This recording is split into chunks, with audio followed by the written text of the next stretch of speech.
and welcome or welcome back to my channel, High Spirits. My name is Ashley, some people call me Ash, and I'm here to share my journey with you. I am here to share the highs and the lows, but this week we will be talking about depression and anxiety. I want to address this subject because I know that this is something that so many people struggle with. Unfortunately, I actually just lost a childhood friend to depression and anxiety. It is a battle that many of us struggle with no matter the age, whether you struggle with it younger or you struggle with it older. It is a self-defeating disease. And so I'm here to talk about it because I don't want anyone feeling like there is no way out. I don't want anyone feeling like there is no end to it. And it ends with you looking inwards inside of you. So what I'm going to be talking about today is how I got myself to being where I am today, just in general, answering some questions that I had about depression and anxiety, stuff like, when did I realize that I had depression and anxiety? What were my signs and symptoms?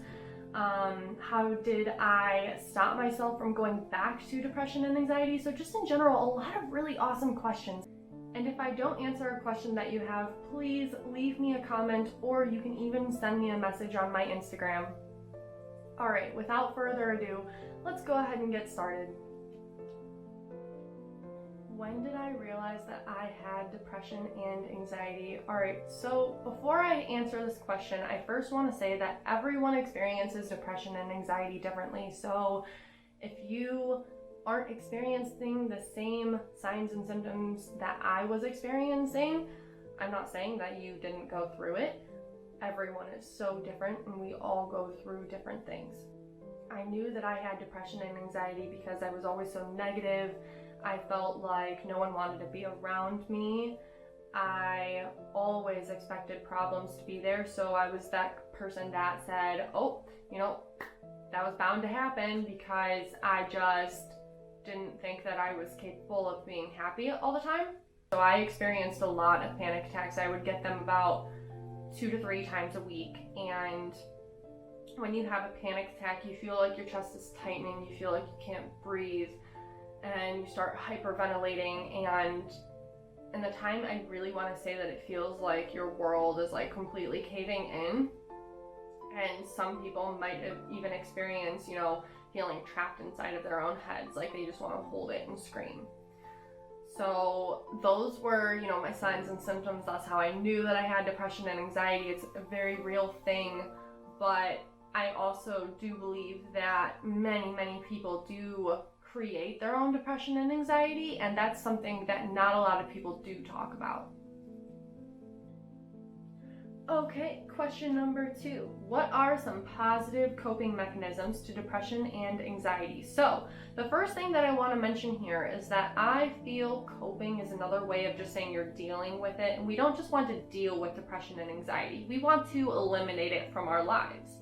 And that begins with solving the problem that you have going on. It's an internal problem that you might have created, or subconsciously it could be something lingering from your childhood. Change doesn't happen overnight. Positive coping mechanisms can still be a very beneficial thing, and I do strongly encourage you to still do these things, as they can be really helpful, words are hard, for the time being. The first thing that I started doing to really help with my depression and anxiety was working out. However, this does have actual factual evidence that links it with helping depression and anxiety. So working out and dogs. Dogs are really helpful. I got a dog, but I had to move out of my parents' house to do that. So if that is not feasible for you, I would suggest not getting a dog and just playing with friends. But in all seriousness, hanging out with people was really helpful, listening to music, having a creative outlet. So what are different things that you like to do? Do you like to draw? Do you like to paint? Do you like to sing? I think that these are all awesome things that are really good positive coping mechanisms, and they can be really helpful in the time of chaos. How did I keep myself from having a mental breakdown when I had depression and anxiety? Now, this is a really awesome question, and the first thing that I want to note is that they're going to happen. Depression and anxiety comes from our expectations being crushed. It comes from them not being fulfilled. Take the expectation out of it, and then what do you have? You have acceptance. And that's what's needed here. You need to accept that the mental breakdowns are going to happen. But what's important is that you start to acknowledge that they're happening and you work towards a faster recovery time. When I am depressed or anxious or having a mental breakdown, because let's be real, they happen. I have those emotions. I'm only human.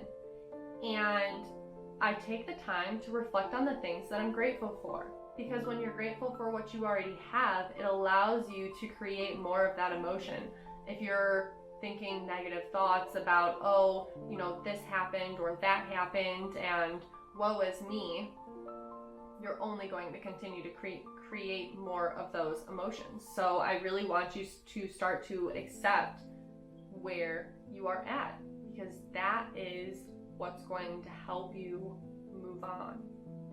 Some other things that I have found extremely helpful with depression and anxiety is journaling, meditation, daily gratitude. A lot of different personal development techniques have been extremely helpful. Personal development really depends on who you are, what your needs are, and it's going to grow month by month based on you. The other thing that I wanted to mention when it comes to having mental breakdowns is allowing yourself to feel the emotions. When you allow yourself to feel the emotions, you're allowing yourself to process them. You're allowing yourself to release them. Emotions are just energy in motion. And when you aren't allowing those energies, those emotions to motion out of you, they're staying inside of you and they're just getting collected in your subconscious. That's why it's important to accept and acknowledge your emotions that you're having, and then allow yourself to release them. All right, and the last question that I had gotten is, how do I stop myself from going back to depression and anxiety? So I really like this question. I feel like it's a really good question, and I'll be straightforward. The true answer is that I practice the daily gratitude, and by looking at life and being thankful for your past, present, and future, you are able to accept it and appreciate the way that things have played out. You create your own reality. So when you're feeling gratitude, you are inviting more gratitude into your life. But when you're feeling negativity, you're inviting more negativity into your life, because it's your perspective. And you're only creating a habit of your perspective. So with depression and anxiety, you have to just start to acknowledge it and use that as a win. Like literally just jump up and down when you realize, oh my gosh, I just realized that I was throwing a fit over something so stupid and I got over it in this amount of time compared to this amount of time. That's a win. That's something to be grateful for. And when you start to look at life like that, you're going to invite more change into your life, and you're going to start to see things happen in a better perspective. So, with all of that being said, I hope it was helpful. If I didn't answer a question that you had, please leave me a comment, or you can even send me a message on my Instagram. And next week on High Spirits, we will be talking about motivation. I know motivation is something that so many people struggle with. You might struggle with not being motivated at all, or you might struggle with being consistent with motivation. Either or, I have some awesome information that might help you with your motivation. So make sure you hit subscribe, that way you don't miss next week's video.